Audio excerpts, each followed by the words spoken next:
Hola amigos, ¿cómo están? Queremos darles la bienvenida a esta serie Descubriendo al Mesías de las Profecías.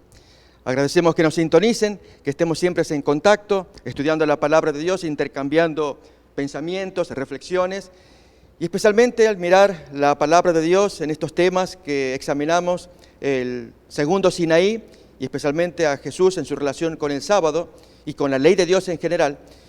Estamos tratando temas que tienen que ver con profecías bíblicas, es decir, cómo Jesús miraba las profecías, cómo Él las entendía y deseaba que la gente lo pudiera comprender. Y en el caso especial de esta profecía de la abominación desoladora, que llegaría a todo el planeta, de acuerdo a la profecía de Daniel y de Apocalipsis en particular. Es tan importante que podamos examinarlo, mirarlo, para que así nos sintamos seguros, tranquilos de que estamos estudiando la palabra, caminando el camino que Dios quisiera para hacerle frente a los eventos futuros que eventualmente tendrán que llegar. Vamos entonces a examinar profecías que ya miramos en relación a estos temas de Jesús exaltando la ley de Dios, como la que aparece en Isaías capítulo 2, versículos del 1 al 3. Allí se nos dice que todas las naciones irán a Jerusalén. Esto es una profecía real. Jerusalén, entiéndase allí el pueblo de Dios que levanta en alto los mandamientos luego que se haya vencido al enemigo en esa apostasía mundial y especialmente lo que tiene que ver con el Armagedón.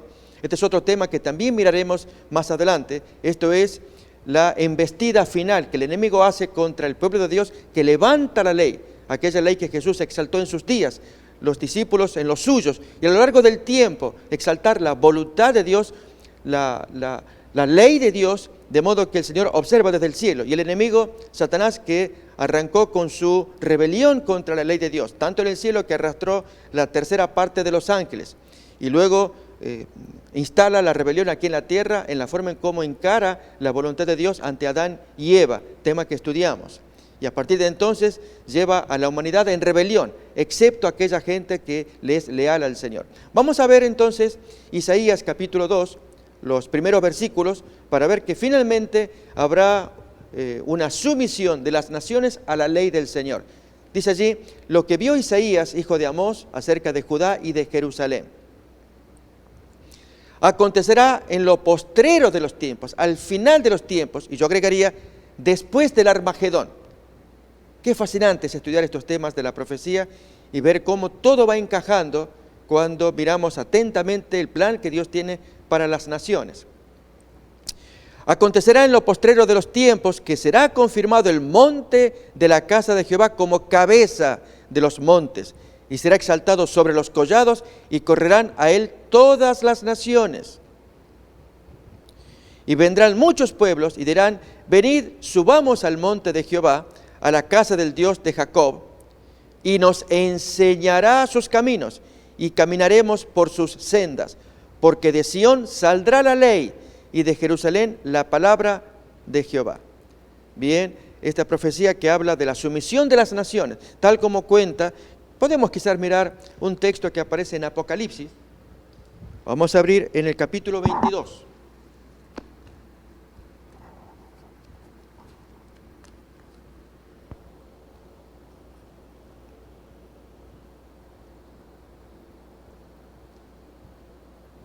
Versículo 23 en adelante, del capítulo 21, desde el 23 en adelante, se nos habla de aquel tiempo posterior al final de las cosas, posterior al Armagedón, el gran encuentro, la gran guerra que se producirá para destruir al pueblo de Dios. Bien, después de ello, se van a hablar de las naciones que se someten al Señor. Es una profecía. Miremos cómo se expresa 21-23 en adelante. La ciudad santa, no tiene necesidad de sol ni de luna que brillen en ella, porque la gloria de Dios la ilumina, y el Cordero es su lumbrera. Las naciones que hubieren sido salvas andarán a la luz de ella, y los reyes de la tierra traerán su gloria y honor a ella, a la santa ciudad. Sus puertas nunca serán cerradas de día, pues allí no habrá noche, no hay más peligro, no existe más Satanás. y llevarán la gloria y la honra de las naciones a esta santa ciudad. Bien, y tenemos este último texto también, del capítulo 21. No entrará en ella ninguna cosa inmunda. Notemos, amigos, este es el plan que Dios pone de que seamos sumisos, seamos obedientes a sus mandamientos, porque quien es desobediente, Dios le llama inmundo, es decir, rebelde, viola los mandamientos. No entrará en ella ninguna cosa inmunda, o que hace abominación y mentira, sino solamente los que están inscritos en el libro de la vida del Cordero. Ellos son los que tienen acceso para entrar en esa ciudad santa. Vamos a mirar a continuación un texto de 1 de Timoteo capítulo 3, el propósito de la ley.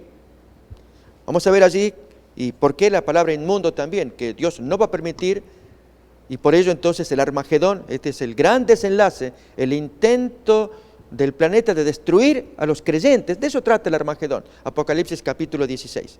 Se ha hecho mucha versión de guerras y conflictos armados, pero al leer atentamente el texto bíblico, el Armagedón es el intento de destrucción del pueblo de Dios, que levanta en alto los mandamientos de Dios, como menciona Apocalipsis 14, 12. Ese es el cierre del mensaje triple angélico, 3 ángeles que predican al planeta. Es simbólico, son los predicadores en todo el mundo que llevan a la gente a tomar conciencia de que hay un enemigo llamado Babilonia, hay una bestia sobre la cual la ramera monta y que hay que denunciarla como tal, y el pueblo de Dios levanta en alto los mandamientos. Leemos 14, 12 de Apocalipsis para mirar el cierre de ese triple mensaje de ángeles. Aquí está la paciencia de los santos, los que guardan los mandamientos de Dios y la fe de Jesús. Miremos también el tema del Armagedón, ese conflicto de intentar destruir al pueblo de Dios, que aparece en Apocalipsis capítulo 16.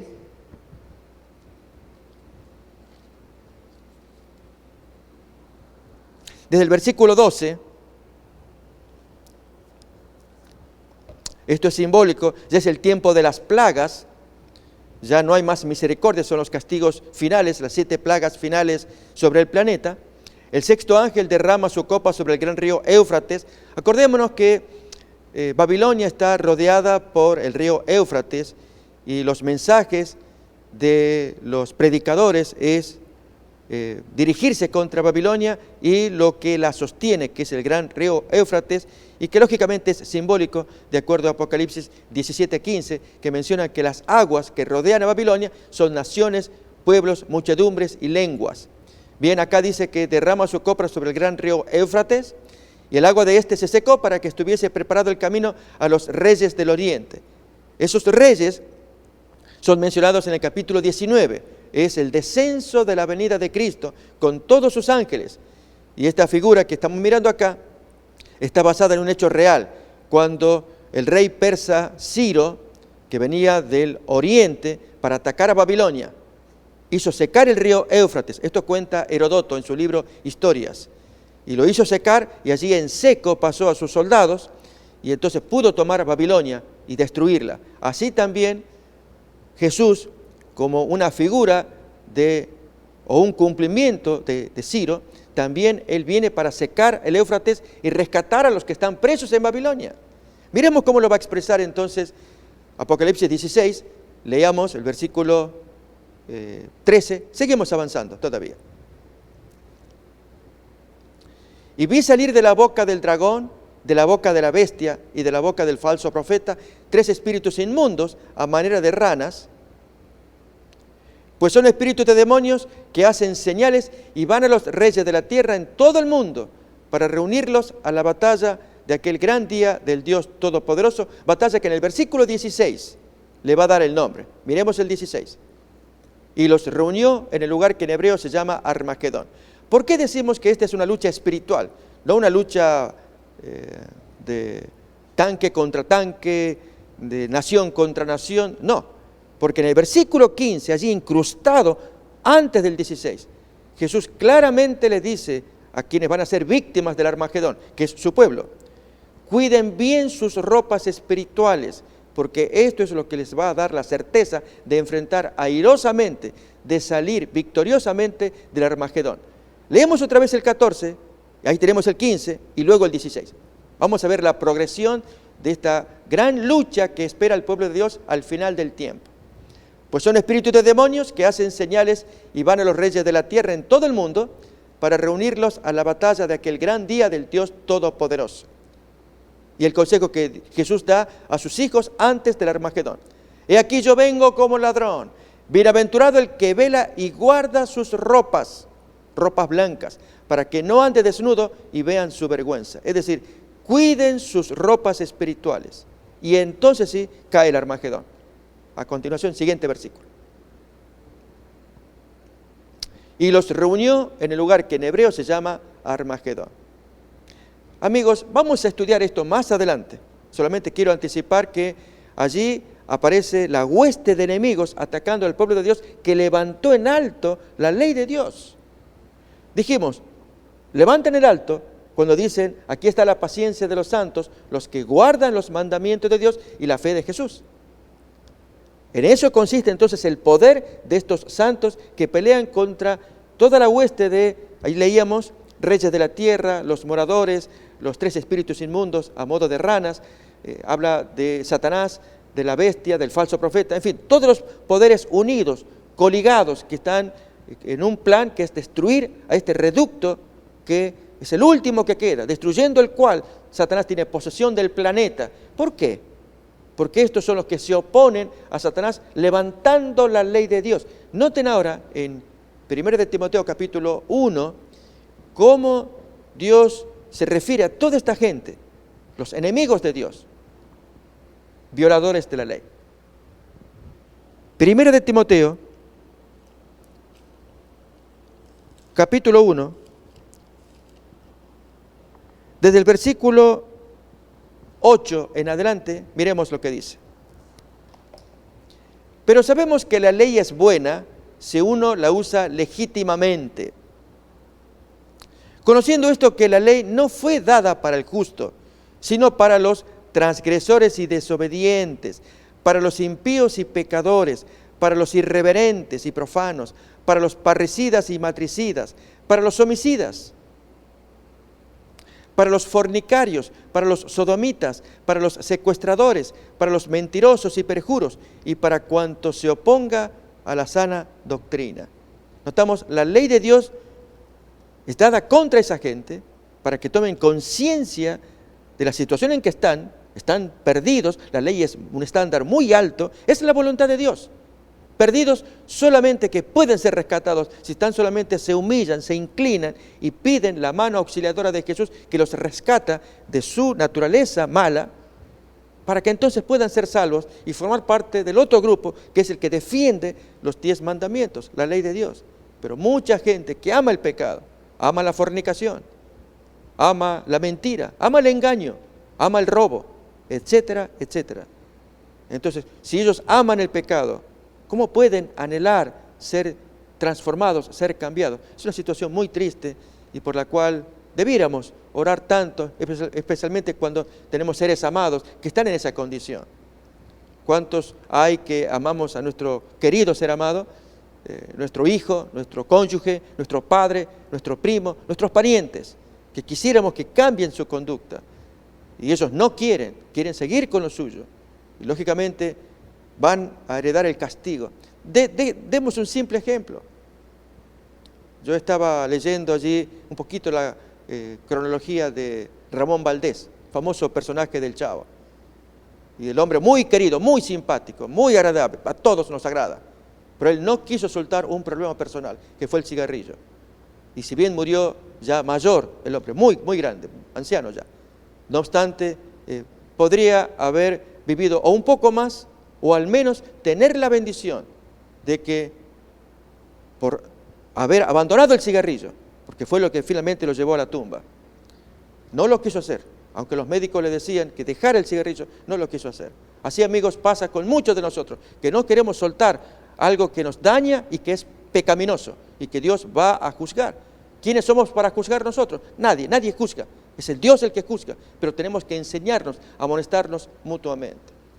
Y en este proceso de apostasía mundial contra la ley de Dios, que la Biblia le va a llamar abominación desoladora, Es lo que estamos estudiando y en lo que Jesús le dio importancia en sus días cuando Él inició ese movimiento con su persona.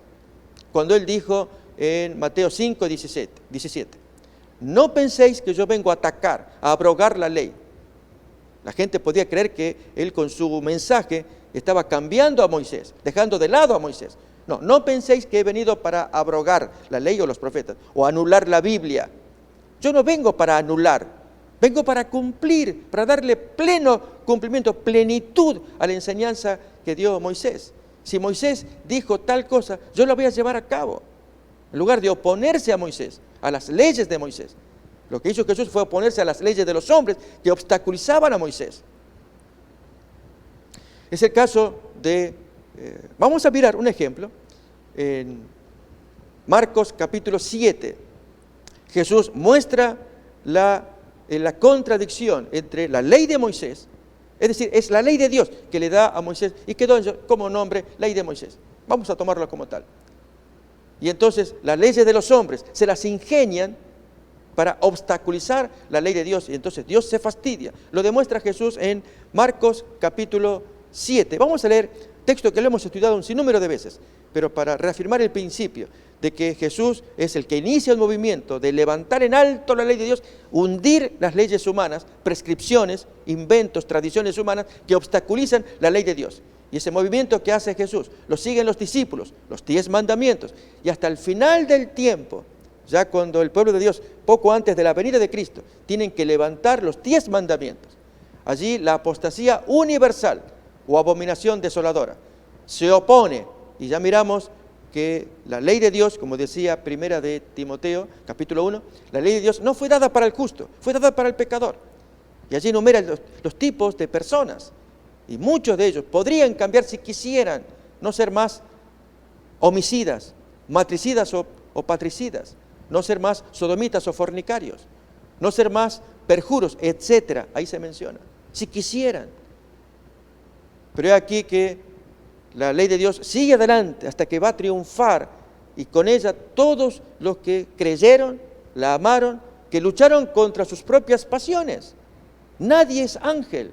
Los que estamos acá somos tan humanos, ustedes y yo, estamos en el mismo bote, con las mismas tendencias, las mismas inclinaciones, algunos más, otros menos, y orando al Señor para que Él nos sostenga y que luchemos, que el mayor enemigo somos nosotros, no el prójimo, no el vecino, soy yo que lucho contra mi propia inclinación mala para sujetar mis pensamientos, mis deseos, para hacer lo que a Dios le agrada y así crecer y triunfar.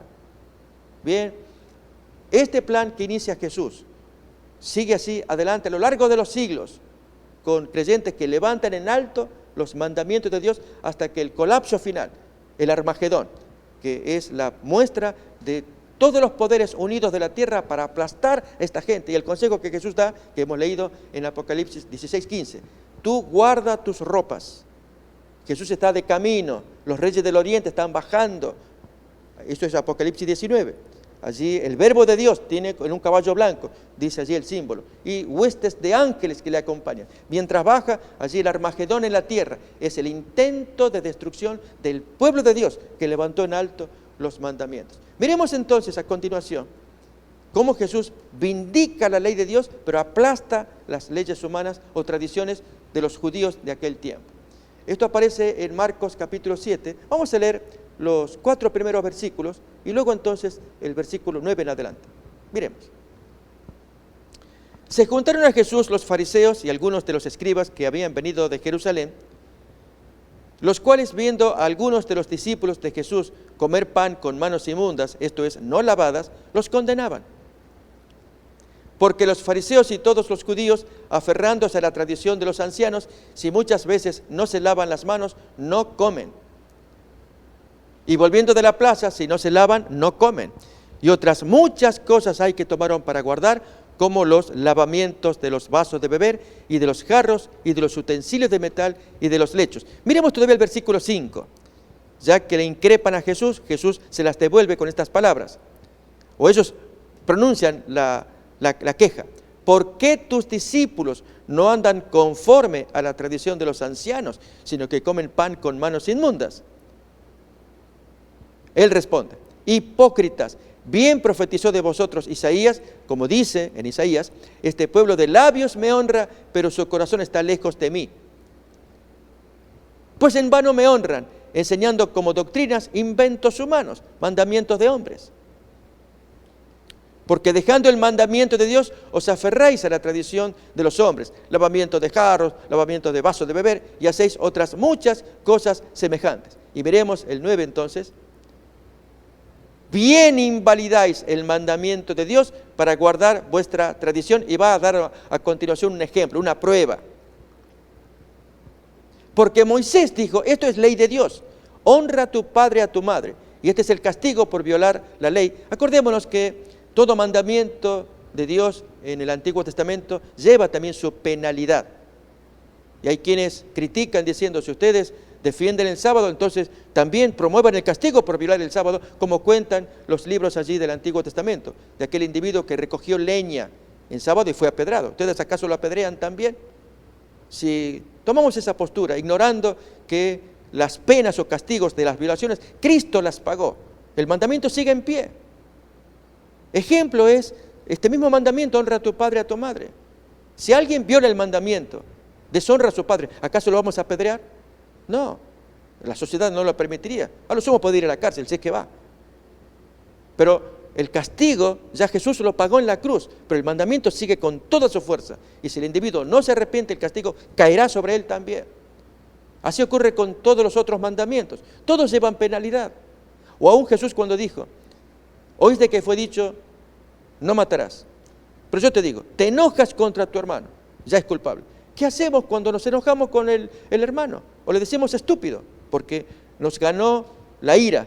¿Qué hacemos? Ya estamos perdidos. ¿Hay que apedrear a la persona? No. Jesús pagó la pena de las culpas de los pecados, el castigo, lo pagó en la cruz. Pero si yo he aquí que me he extralimitado y en mi ira, en mi enojo, insulto a mi hermano y le llamo estúpido, estoy muy enojado. ¿Cometí pecado? Claro que sí. Pero puedo pedirle perdón a Dios, porque Él me puede perdonar, ya que el castigo de ese pecado Jesús lo pagó. ¿Se entiende? Así también con la violación del sábado.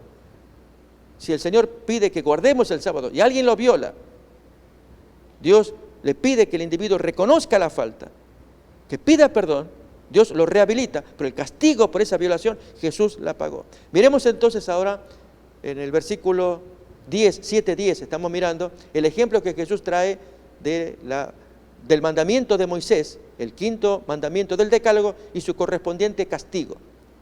Marcos capítulo 7. Porque Moisés dijo: honra a tu padre y a tu madre, y el que maldiga al padre o a la madre muera irremisiblemente. Esa es la pena, el castigo por violar el mandamiento. Pero ahora veamos el invento humano.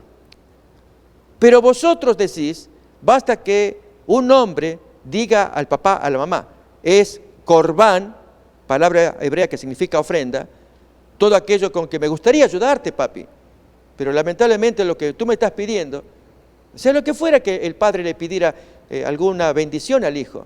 Hijo, préstame la cortadora de césped, por decir algo. O hijo, préstame el cuarto que tú tienes, quisiera pernoctar allí con tu mamá.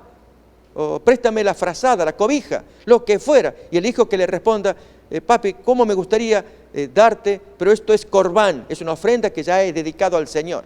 ¿Qué ocurre a continuación? Siguiente versículo. Y no le dejáis hacer más por su padre o por su madre, invalidando la palabra de Dios con vuestra tradición que habéis transmitido. Y muchas cosas hacéis semejantes a estas. El maestro fue realmente un verdadero reformador. Tiró abajo todo el sistema y fue conocido. Por eso fue tan mal conceptuado, tan mal percibido por los fariseos. Él no se sujetaba a ninguna de esas leyes que obstaculizaban el cumplimiento de los mandamientos de Dios. Jesús vino para exaltar el mandamiento. ¿No lo decía así la profecía de Isaías 42:21? Miremoslo. Pero los judíos no lo entendieron así. Creían que él atacaba todo el sistema. De hecho, lo atacaba porque estaba todo corrompido. Isaías 42:21. Jehová se complació por amor de su justicia en magnificar la ley y en engrandecerla. Y hacer esto significaba tirar abajo el sistema humano que obstaculizaba el cumplimiento del mandamiento, como acabamos de mirar con el Corbán. Bien, si Jesús actuaba de esta manera, sus discípulos, sus seguidores, van a seguir en esa línea, exaltando el mandamiento y cuestionando las prescripciones humanas que van en contra de la honra a ese mandamiento, que obstaculiza el mandamiento. E incluso a la hora de discernirlo, que hay gente que se confunde, pero ¿no era esto también que, no, eso es un invento humano, un invento medieval? Cuando uno recuerda en aquel tiempo medieval que era sagrado mirar las reliquias de los santos y que había méritos en mirar las reliquias, o por qué fue el gran conflicto por lo cual surge Lutero en protesta cuando se estaban vendiendo indulgencias para remisión de los pecados. Una historia vieja, que alguien diría, pero ¿por qué estamos abriendo heridas? No se trata de abrir una herida, se trata de conocer hechos históricos y que no vuelvan a repetirse ahora. Y es que cuando se miró que se aparta de la ley de Dios para recibir el perdón de Dios, y en lugar de ello hay que comprar el perdón, y comprando el perdón uno pone la moneda y entonces recibe el certificado y ya tiene el perdón. Y Dios dijo, oren al Señor, allí está Cristo que intercede y Él perdona. O que por tirar una moneda, allí el muerto en el purgatorio ya salta al cielo, por tirar la moneda. Y hacer entonces oraciones y misas para lograr esta ventaja, este beneficio, cuando la palabra de Dios enseña otra manera de estar seguros de que Dios salva a la persona. Y que esté en gracia, si llega a morir, para que Dios le pueda dar el absoluto perdón y reposo, y la resurrección para que herede la vida eterna. Pero si vamos a negociar con esto, por algo Jesús les llamó, cuando entró al templo de los judíos, vosotros habéis hecho la casa de Dios una cueva de, ¿se acuerdan? Ladrones. Bien, Jesús era contundente al señalar estas cosas, por eso no lo querían. Y estas son las lecciones que hasta el día de hoy tienen que estar frescas. Esto es que Dios quiere que su pueblo levante la ley de Dios, como lo hizo Jesús. Y aunque el estándar se pone alto, siempre recordemos esto. Y por ahí puede ser hasta asfixiante como seres humanos. Porque cuando levantamos un mandamiento, voy a tomar el simple ejemplo como varón, como hombre, el 7º mandamiento, no cometerás adulterio.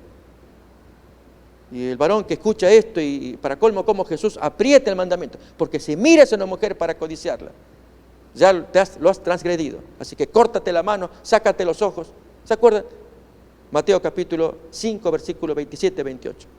Sin embargo, a pesar de que el mandamiento es andar, el estándar es alto, lo que el hombre ha hecho en general es bajar el estándar para que se acomode a nosotros. No, lo que Dios quiere es que estando el estándar alto, la norma alta, nos eleva, como cuenta la segunda carta de Pedro, capítulo 1, versículos 3 y 4. Somos participantes de naturaleza divina. Y entonces, con el poder de Dios, mirando la ley de Dios, hay un cambio en el corazón por el cual nos elevamos. No porque uno tenga voluntad o por las buenas obras. Hay un poder que está operando en el corazón para hacer mejor las cosas. Miremos cómo lo expresa la segunda carta de Pedro, capítulo 1, versículo 3, 4. Como todas las cosas que pertenecen a la vida y a la piedad nos han sido dadas por su divino poder, mediante el conocimiento de aquel que nos llamó por su gloria y excelencia,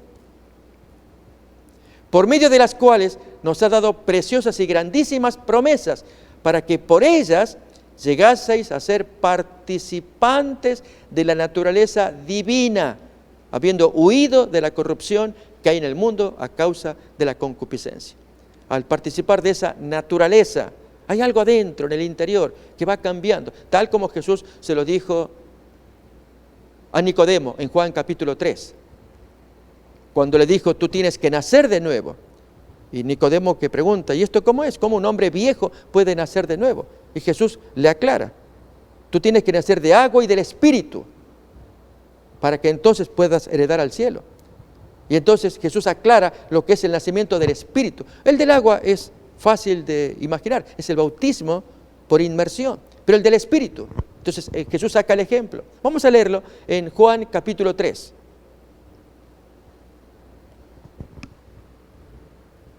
Versículo 5, leemos bien allí. Respondió Jesús: de cierto te digo que el que no nace de agua y del Espíritu no puede entrar en el reino de Dios. Lo que es nacido de la carne se queda acá, es carne, pero lo que es nacido del Espíritu, y aquí, amigos, es lo que debiéramos procurar, porque cuánta gente nació en este mundo, se queda acá porque no hay un cambio en su alma, y Dios quiere que todos tengan un proceso de renovación en su espíritu, como leemos a continuación. No te maravilles de que te dije, y además de remate se lo está diciendo un alto dirigente, un alto teólogo, Nicodemo, que era miembro del Sanedrín, un experto en Biblia: os es necesario nacer de nuevo. El viento sopla de donde quiere y tú oyes su sonido, pero no sabes de dónde viene ni a dónde va. Así es todo aquel que es nacido del Espíritu. Es llamativo que el uso de la palabra, tanto en el arameo como en el griego que está aquí escrito, de viento y espíritu, es la misma palabra. Así que Jesús hizo un juego de palabras. Allí, el viento en griego es neuma, de ahí viene neumático, es algo que tiene viento, aire. Neumonía, allí nuestros pulmones tienen aire, pero hay una enfermedad. Entonces, el concepto de pneuma es que tiene aire, y también significa espíritu. Entonces, el viento, el neuma, va por donde quiere. Tú oyes el sonido, sientes el efecto, pero no sabes si va para la izquierda, para la derecha. Así opera el neuma, el otro, el Espíritu Santo, que también va por donde quiere. Tú lo sientes y efectivamente uno siente adentro cosas, querer cambiar, siente algo distinto, siente hasta incluso lo que antes le gustaba, ahora le aborrece. Antes le gustaba salir de parranda, andar con amigotes, hacer cosas raras con el cuerpo. Hoy siente rechazo, no lo quiere hacer. Y lo que antes aborrecía, no me hablen de Biblia, no me hablen de Dios. Hoy ama escuchar esas cosas. Nos damos cuenta, un vuelco. Bien, eso es obra del Espíritu Santo que va, ahí tenemos la palabra también, nos están ayudando con el griego. Notemos allí, neuma, la segunda palabra, el número 4151, ahí lo tenemos, dice viento. Y la última palabra, 4151, otra vez allí, eso es, ahí dice neumatos, que ya está declinada la palabra, que es neuma, y significa espíritu, dice abajo. Es la misma palabra. Jesús hizo un juego de ideas, y es que usó la palabra viento, así como el viento común. El texto habíamos leído recién, versículo 8. El viento sopla de donde quiere, y tú oyes su sonido, tú lo sientes. El viento que azota la cara, así es el Espíritu Santo. Sopla como quiere y tú lo sientes, pero tú no sabes por dónde va, de dónde viene, a dónde te lleva. Tú no sabes, pero sientes algo. Así ocurre el cambio en el corazón, adentro de un creyente. Dios quiere que se produzca ese cambio, para que entonces haya nuevos deseos, nuevas intenciones. Vamos a ver, ya estaba profetizado esto en Ezequiel capítulo 36. Todo esto estamos describiendo el proceso de aquellos que defenderán la ley frente a la apostasía universal de la abominación desoladora que Jesús profetizó en Mateo 24, acordémonos. Pero un primer cumplimiento de esa apostasía o de esa abominación desoladora con la invasión de los ejércitos romanos. Ahora hay un segundo cumplimiento de una nueva invasión, pero no de ejércitos carnales, otro tipo de ejércitos romanos, de Roma, vamos a mirar, del tiempo medieval. Pero miremos primeramente el texto de Ezequiel capítulo 36, la obra del Espíritu Santo, obrando en el corazón para que levanten en alto los mandamientos contra la apostasía universal que culminará en el Armagedón. Libro de Ezequiel,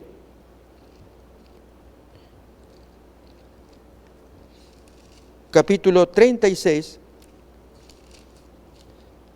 versículo 25 en adelante. Esparciré sobre vosotros agua limpia. Ya allí se hablaba del símbolo del bautismo. Y seréis limpiados de todas vuestras inmundicias y de todos vuestros ídolos os limpiaré. Os daré corazón nuevo y pondré espíritu nuevo dentro de vosotros y quitaré de vuestra carne el corazón de piedra y os daré un corazón tierno, un corazón de carne. y pondré dentro de vosotros mi espíritu. ¿Para qué quiere ponerlo Dios? Y ahí está la intención. Y haré que andéis en mis estatutos, guardéis mis preceptos, los llevéis a la práctica.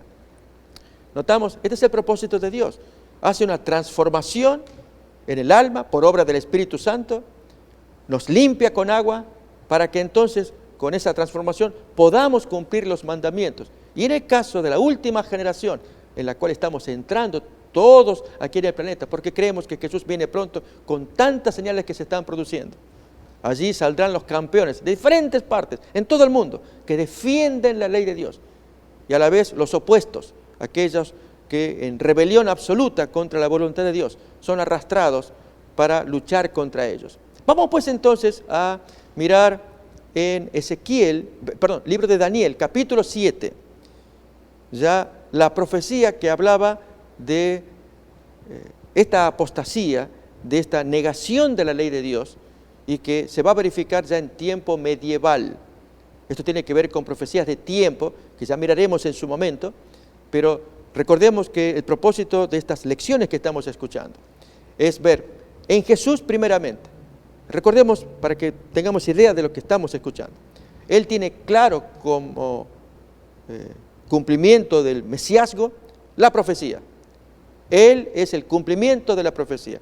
Hoy se ha cumplido esta escritura delante de vosotros, dijo Jesús en su sermón en Nazaret, según Lucas 4, después de haber leído la profecía de Isaías 61, una profecía mesiánica. Como Jesús conocía las profecías, podía decir tranquilamente, no ha llegado mi tiempo, no ha llegado mi hora. Pero cuando llegó la hora, allí dice, mi alma está angustiada hasta la muerte. Esto aparece en Lucas capítulo 22, 15. Jesús está temblando porque sabe que ya le llega el fin. Hasta ese tiempo él podía decir, como dice en Lucas 13, díganle a esa zorra, a Herodes que le decían los fariseos, ¿te quiere matar? Vete por ahí. No, díganles que yo me quedo hoy, mañana y pasado mañana. Tengo tarea para hacer. No tenía miedo, porque él conocía la profecía.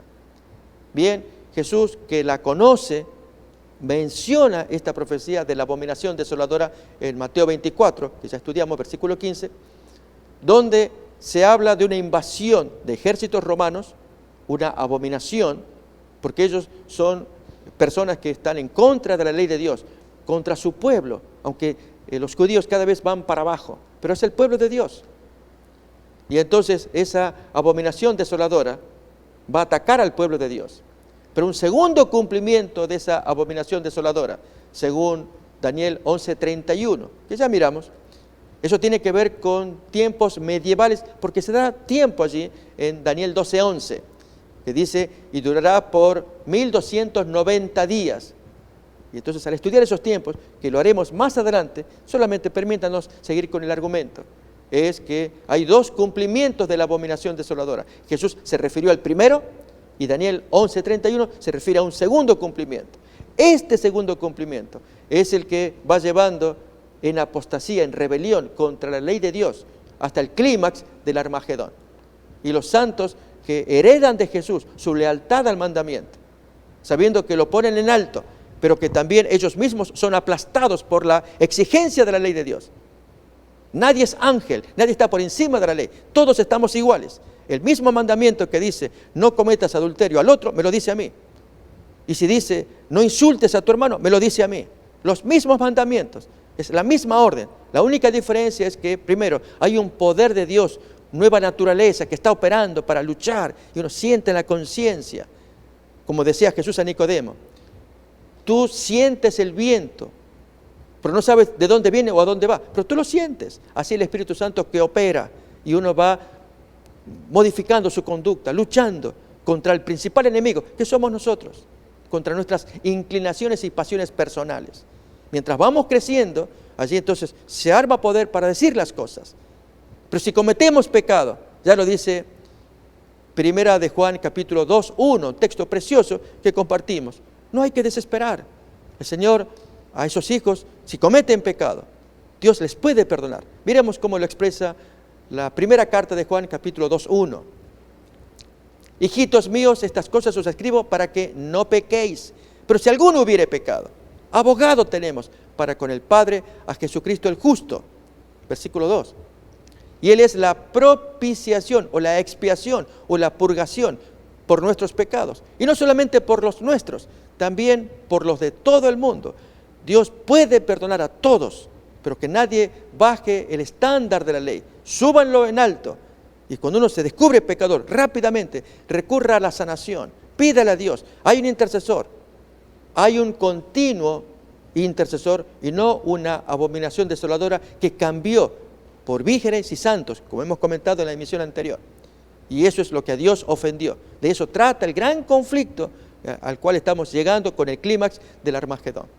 Bien, vamos a ver ahora a continuación, en Daniel capítulo 7, cómo se gesta ya en profecía, se habla. Yo dije, así como Jesús se movía por profecías y quería que la gente estudiara la profecía, y especialmente esta que tiene que ver con la abominación desoladora que nos va a llevar a todos, y que la ley de Dios estará allí en el tapete.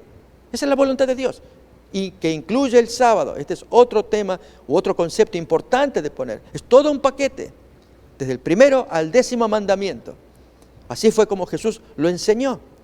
Bien, miremos ahora en Daniel capítulo 7, desde el versículo 20 en adelante, cómo a Daniel se le va explicando el cumplimiento del símbolo que se miró en Daniel 7. Allí hay un símbolo de varios animales, pero vamos a ver la parte que nos interesa, la parte final, y es que el cuarto poder o el cuarto animal de esa visión de animales es el que realiza una obra terrible contra la voluntad y la ley de Dios. Miremos entonces. Asimismo, acerca de los 10 cuernos que tenía en su cabeza, de la cuarta bestia, y del otro que le había salido, delante del cual habían caído 3. Así que eran 10 cuernos y habla de un undécimo. Ese undécimo es el que va a causar gravísimo problema. Y este mismo cuerno tenía ojos y boca, que hablaba grandes cosas y parecía más grande que sus compañeros. Y veía yo que este cuerno hacía guerra contra los santos y los vencía. Hasta que vino el anciano de días y se dio el juicio a los santos del Altísimo, y llegó el tiempo y los santos recibieron el reino. Dijo así, y ahí entonces la explicación de ese cuarto poder o cuarta bestia. La cuarta bestia será un cuarto reino en la tierra, el cual será diferente de todos los otros reinos, y a toda la tierra devorará, trillará y despedazará. Y los 10 cuernos significan que de aquel reino se levantarán 10 reyes, y tras ellos se levantará otro, decimos el undécimo, el cual será diferente de los primeros, y a 3 reyes derribará. Y ahora sí, la obra que hace ese cuerno undécimo, y hablará palabras contra el Altísimo. Si queremos ubicarnos en el tiempo, esto es época medieval, reitero, desde el año 508 en adelante, que es la fecha en que la mayoría de los autores, los estudiosos, señalan como el inicio del tiempo medieval, de la época del medioevo. Bien, 508 porque allí Clodoveo I es el rey de los francos, futura Francia, pero es también el que habiendo sido pagano, influido por su esposa cristiana católica, el hombre se bautiza, pero él tiene un impacto por el cual se convierte en el policía del cristianismo de ese tiempo, conocido como catolicismo. Y él va a defender como dé lugar a esta doctrina contra los bárbaros, contra los otros cristianos disidentes, como los arrios, que eran gente que tenían conceptos bíblicos muy distorsionados, y este Clodoveo hace lo mejor que puede en su conciencia, defendiendo lo que él cree que es el honor de Dios, pero allí, sin darse cuenta él, quizás, necesariamente, es cuando se produce la profecía, desde el 508, y es cual que le quitan el continuo al príncipe de los cielos y ponen en su lugar la abominación desoladora. Y explicábamos ayer que el continuo se refiere a la continua intercesión, al continuo servicio de intercesión de Cristo, del príncipe que está en el cielo. Y se pone en su lugar, yo dije la expresión, gato por liebre, es poner la intercesión de vírgenes y santos que reemplazan la obra del Cristo y hacen que el hombre mire a la Virgen o al santo que supuestamente intercede, al cual uno pide que en oración, que obre, que haga milagros, que perdone, etc. Y Dios, dijimos, se fastidia porque le quitaron el continuo que es el continuo servicio de intercesión. Bien, esto duraría según Daniel 12:11, por 1290 días, años en la profecía. Y cuando ello se cumple, allí también se levantará un pueblo que pone en orden el correcto continuo o la correcta intercesión de Cristo y desenmascara esta abominación desoladora. Bien, miremos otra vez en Daniel capítulo 7, versículo 25, la profecía que anunciaba la aparición de este poder, se le llama 11º cuerno, que haría semejante obra, que es atacar la ley de Dios, para que se instaure allí la abominación desoladora. Miremoslo. Y hablará palabras contra el Altísimo, y a los santos del Altísimo quebrantará, y pensará en cambiar los tiempos y la ley, y serán entregados en su mano hasta tiempo y tiempos y medio tiempo. Allí se nos indica el tiempo de actuación de este poder enemigo. En su momento, amigos, miraremos con detalle esta profecía para ver qué significa tiempo, tiempos y tiempo, en qué consistió los cambios que se produjeron, se verificaron en la ley de Dios. Esto es al comparar lo que trae Éxodo capítulo 20 con lo que actualmente conocemos como ley de Dios a través del catecismo. Al comparar ambos, allí veremos los cambios que se produjeron. Son graves. Éxodo 20 está claramente señalado, aún en la publicación del Catecismo Católico Romano de 1992, edición que está de dominio público. Allí se ve la comparación. Los editores pusieron allí, Éxodo 20 dice tal cosa, el Catecismo Católico Romano dice esto, y pareciera que es igual, y se notan los cambios, para que se cumpla la profecía de Daniel 7:25.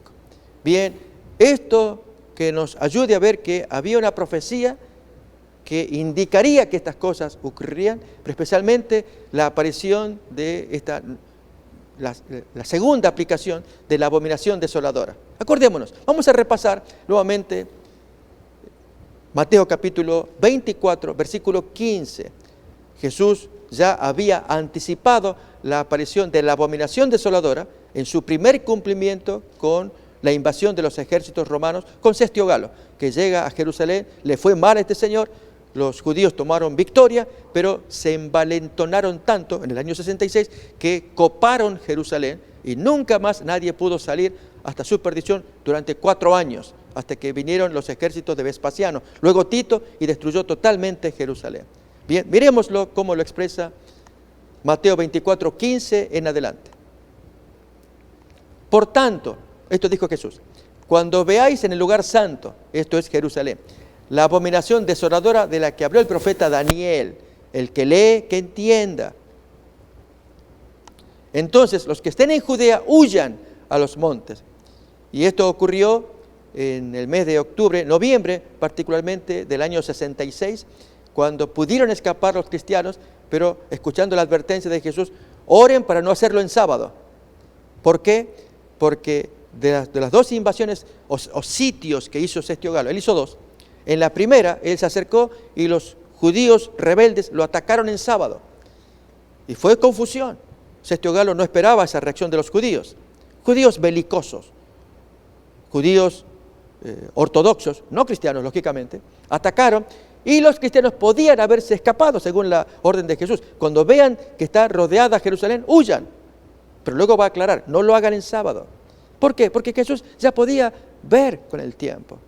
Porque después de atacarlo, 3 horas más tarde ya estaban regresando. Y que si hubieran encontrado cristianos escapando, los mataban también. Recordemos, 3 facciones guerrilleras judías, los idumeos, sicarios y celotes, que tomaron posesión de Jerusalén. Rebeldes judíos. Y entonces Sestio Galo intenta la segunda vez, y la orden de Nerón, del emperador, era pacificar, quitar a esos rebeldes y poner orden como había habido hasta ese tiempo. En el segundo asedio, que duró unos pocos días más tarde, allí los cristianos que estaban todavía encerrados en Jerusalén, ellos no podían escapar, pero se acordaban del maestro, texto que ya vamos a leer. Allí entonces, nuevamente los judíos atacan. Hay una película bonita, una documental de la BBC, donde Josefo mismo narra, él fue testigo y el escritor que cuenta estas cosas, y que la BBC produjo en una dramatización de 53 minutos. Excelente película, muy bonita, tal como Josefo cuenta en sus libros, Guerra de los Judíos y Antigüedades. Bien, allí nuevamente los judíos atacan, pero cuando atacan ahora se exceden en el tiempo. No fue 3 horas de regreso, sino una semana. Tiempo más que suficiente para que los cristianos ahora sí pudieran escapar tranquilamente y no necesitar hacerlo en sábado. Y entonces se salen lunes, martes, miércoles, toda una semana, hasta 48 kilómetros. Esta gente, Antípatris dice la localidad, hasta donde Sestio Galo tuvo que huir. Allí los persiguieron y tuvieron muchísimas bajas los romanos contra pocas de los judíos. Y volvieron victoriosos nuevamente los judíos, pero ya los cristianos no estaban dentro de esa caldera que era Jerusalén, que iba a explotar en poco tiempo. Duró 4 años este sitio interno, y luego viene Vespasiano y Tito y los destruye a todos. Vamos a leer el texto de Jesús, la profecía que lo decía.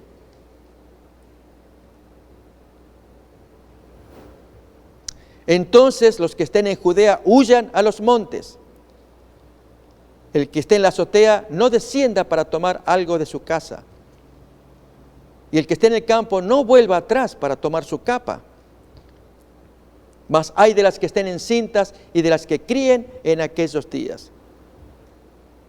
Orad pues que vuestra huida no sea en invierno ni en sábado. Invierno ya se estaba aproximando. Allí el crudo invierno a partir de diciembre, en el hemisferio norte, en Israel, ya estaba próximo, diciembre, y esto ocurre en noviembre, así que pudo haber sido antes, en oraciones que los cristianos tenían, que esto se aconteciera antes de que llegue el mes de diciembre, que iba a ser muy duro estar escapando en medio de la intemperie, de la inclemencia del tiempo. Amigos, con esto estamos mirando que Jesús les anunció a los discípulos, cuando venga la abominación desoladora, el que lee entienda. Al mirar Daniel, la siguiente abominación desoladora, la del capítulo 11:31, ese texto, y 12:11, que nos da el tiempo, vemos el inicio de una apostasía que se convertirá en mundial, ecuménica, y un pueblo opuesto que levanta la ley de Dios, y aquí un pueblo que humilla la ley de Dios. Y el Señor quiere con esto que sus hijos conozcan cuál es la voluntad de Dios. Ya dijimos, su ley que incluye también el sábado. Esta es la razón por la que estos temas están incluidos también en esta miniserie de Jesús y el sábado, y especialmente del segundo Sinaí, todos estos numerosos temas que hemos compartido para que reflexionemos, para que podamos, si los miramos, estudiar los textos bíblicos, la argumentación que se trajo, histórica también, para que conozcamos que Dios quiere que sus hijos sean hijos fieles, obedientes a sus mandamientos. Amigos, ¿cómo nos sentimos? Este servidor anhela que tengamos paz en el corazón, primeramente porque hay un Dios que lleva el control de todas las cosas. Nada se le escapa. Lo profetiza con tiempo, lo dice, esto va a ocurrir, como es el caso del Armagedón. Pero Él recomienda en el versículo 15, el versículo previo a la palabra Armagedón, del 16, de Apocalipsis 16, en el 16:15, dice, bienaventurado el que vigila su ropa para que no ande desnudo. ¿Lo tenemos allí? He aquí yo vengo como ladrón. Bienaventurado, feliz el que vela y guarda sus ropas para que no ande desnudo y vean su vergüenza. Este es el mensaje que el Señor nos está exhortando en este último tiempo. Vigilen sus ropas espirituales. Un tema fascinante del estudio de que Dios nos cubre con sus ropas, así como Dios cubrió a Adán y Eva para que no anduvieran desnudos y avergonzados. Él los cubre. Así Él nos cubre en este tiempo de una ropa espiritual, una ropa simbólica, por la cual Dios nos mira limpios, a pesar de que somos muy pecadores. Pero Él dice, cuiden esa ropa, no la boten, no la ensucien, porque cuando llegue el Armagedón, yo voy a estar mirando quiénes son los que llevan esas ropas. Quisiéramos que ustedes las porten, las carguen también, que ustedes puedan acceder a esas ropas protectoras, de modo que cuando se desate el Armagedón, Dios tenga que castigar a todos aquellos que no cargaron su ropa protectora. Amigos, deseamos que Dios more con ustedes, agradecemos que siempre nos estén acompañando. Y hasta la siguiente emisión, rogamos que Dios los bendiga. Seguiremos avanzando un poco más hasta llegar al clímax de Apocalipsis respecto de esta apostasía o abominación desoladora, mundial y ecuménica, y el papel que le cabe al pueblo de Dios levantando la ley del Señor. Hasta que nos encontremos, que Dios los bendiga.